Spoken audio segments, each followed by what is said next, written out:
spring and early summer were planting times, and then y'all were getting some stuff done. What's been going on in West Pelzer? Yep, so our spring was extremely busy with the West East Vintage Market, as well as some of our local businesses expanding their offerings. So Cotton Duck has started staying open a little later, and West East Vintage Heirlooms and Antiques hosted the spring market where they had 50 vendors, antique and arts and crafts vendors.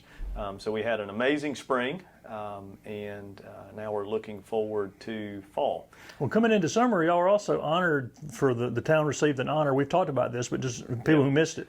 Yep. So a lot of our summer was spent with our lips sealed, not telling anyone that we had won a statewide award for Strong Cities. For the Municipal Association Achievement Award. And so we were selected for our Rural Renewal Master Plan, which was 5 years of planning, where we went from 100% vacancy to 100% occupancy, and have structured our reinvestment of our ARPA funds so that every 60 months our ARPA funds replenish themselves. And any new businesses? I mean, you mentioned the expansion of hours. Is there anything new? So unfortunately, we don't have anywhere to put anyone. So we receive a couple of calls a week from businesses that are looking either for their second offering or looking for leasable space or rentable space. And we frankly are 100% full in our Frankville business district. We hope that there's some future offerings, perhaps with some new developments that could occur, but nothing as of this moment. And Frankville Business District, I know people that have been watching this would know, remind people what that's about. Yep, so 1913, Christmas Eve of 1913, as the snow fell, the Secretary of State came to Frankville for the official incorporation, which was incorporated by John Franks. John Franks was a local surveyor for Pelzer Manufacturing and started Frankville on the premise that Captain Smythe didn't allow gambling, dogs, and alcohol. So in September of 1918, the residents officially voted to change the name to West Pelzer. And so as part of our renewal master plan, we wanted to find a way to respect our heritage and history while looking forward to the future, which is why we now call it the Frankville Business District. In 2018, we did celebrate our 100 years as West Pelzer. And so we had a giant birthday cake in Chapman Park, and where everyone came out and we sang happy birthday to West Pelzer and ate some cake. And since first of the year, y'all have had some new housing going up too, right? Around. We have new homes being built on the west side of town on some formerly undeveloped property. We are blessed that West Pelzer has grown without annexing in property for new subdivisions. And so all of the development that you see was on previously undeveloped property that was inside of municipal limits or infill development. And so we've been very selective with our growth patterns. And as part of our renewal master plan, we're looking at ways to protect our boundaries.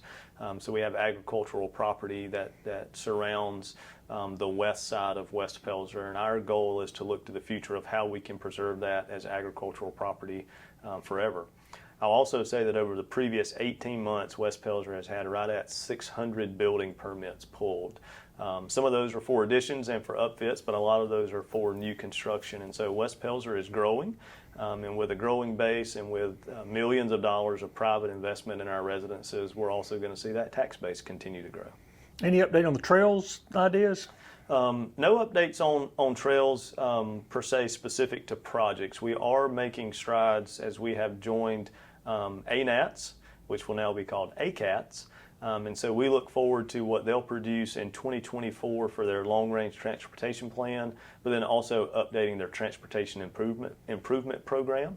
So that's how West Pelzer will have non-motorized projects funded through federal and state funds moving forward. And how about the property on Saluda? So we still have our property on the Saluda with a long-term lease. We still have money for Riverfront West to invest. We just haven't made that. We haven't made that plunge yet, no pun intended, into that water, as we're trying to make sure that we have a pedestrian connection to that prior. That, along with some other projects, are ones that I will be transitioning to the next mayor in 2024 to make sure that that vision continues to be implemented. And traditionally, the fall has been prime time for West Pelzer. Let's talk about what's coming up here in the fall. It is. So fall is prime time for West Pelzer. When I took office in January of 2016, we sat down and identified when would be our season to shine. And we started looking at traffic counts and numbers and realized that 7 times a year when God shines on Death Valley and Clemson, that's when West Pelzer sees the most traffic. And so we made a strategic effort to focus in September, October, and November to show people what makes West Pelzer special. And so the first weekend in October is our mile-long yard sale. That's where there'll be between 10 and 15,000 people coming through town to visit the local yard sales. That'll be all over town, but primarily along Main Street from the fire department to Highway 20. Also in October, we have our Fall Vintage Market, which is put on by Westies, which is now also a partnership with the Agriculture Education Program and the Future Farmers of America at Palmetto High School for Farm Days. And so not only will you have antique and art vendors, you'll have local farmers here selling fresh produce, and that is in October as well. Then October the 31st, we have Pumpkin Palooza, which is our fall festival where we partner with all of our local churches to give out free candy and prizes and have a DJ and inflatables, all right here in Chapman Park. Bigfoot shows up. Bigfoot always shows up. It's a huge collaboration, not only amongst staff that work the event, but also the local churches and Councilwoman Wilson, who financially contributes to making sure that that is a successful event. We always end the year with the first parade in the South on the first Saturday in December. We've heard this year that Williamston's will be on that same weekend, so it'll be a great weekend in the Pelzer, West Pelzer, and Williamston area to kick off the Christmas season. And what separates y'all's is the only one at night. It's the only one at night, and so it's the only one, I believe, in Anderson County at night. And so ours starts at 5:30, which is right at that dusky dark, and then ends with Santa coming back to the local Cotton Duck that evening. And we've got the elections coming up here in November. We do. We have elections in November where the town of West Pelzer will elect a mayor and 2 council members. We have 1 person that has signed up for mayor and 2 that have signed up for the 2 council seats. I look forward to transitioning my vision, mission and values and goals to that next group of elected leaders. I know that they'll have their own ideas, but I look forward to seeing how they implement some of my thoughts and visions as well. There's still time to register to vote? There is still time to register to vote. We encourage you to always vote, no matter if there's only 3 seats and 3 people that signed up. Every vote counts, and we want you to be a part of the democratic process in West Pelzer. And West Pelzer, the best place to find out more is that you're pretty active on social media, correct? We are. We're extremely active on social media. You can find us on Facebook, Town of West Pelzer.